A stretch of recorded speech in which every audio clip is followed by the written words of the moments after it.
arrest me. This is not real. They're not going to arrest me. Like arguing with myself in my head. They're not gonna, this is not going to happen. And it happened, right? Which means they're committed to this thing. And so the question becomes, how committed are we? Right? And that's this moral moment that we're in, right? And I've been telling this story because when I was a kid, my mama used to have us watching the Eyes on the Prize all the time, you know, and we had this picture of the Little Rock Nine, and it's a woman named Elizabeth Eckford who was sitting at a bus stop, and people were all around her, and you can't tell what they're saying, but you can see they're angry and they're cussing her out and doing all kind of stuff. And then there's if you look carefully, there's a older white lady with her arm around her like this in the picture, and I never knew what that was until recently, right? And I found out this lady's name is Grace Lodge, right? That she was born in Boston. She was a school teacher, right?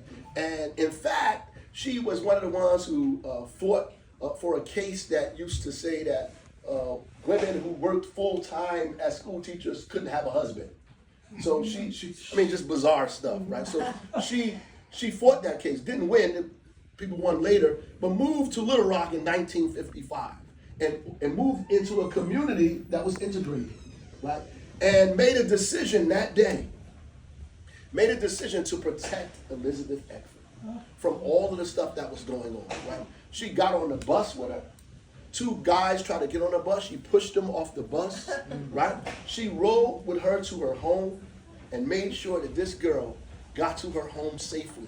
Now, they put her name in the paper, and so they harassed her and her husband to God knows how long, right? And I learned a little bit. I learned about Elizabeth Eckford, and, you know, many of us still don't learn about this stuff in school, but I learned about her, but I never learned about Grace Lodge. And I think this is a Grace Lodge moment. I think this moral moment that we're in, right? Because she put herself at risk, her family at risk. She put her body between a mob and what was right, right? She made a decision that day to not sit on the sidelines with her lip poked out, complaining in the living room or the kitchen, talking about what's right and wrong about this country. She made a concerted effort, a material decision to do something about what was going on in her community. She made that effort, right? And this is really the moment that we're in. History is going to judge us in this moment, right? So you're either going to be viewed as all of those people in that picture because you're trying to figure out who raised those people, right?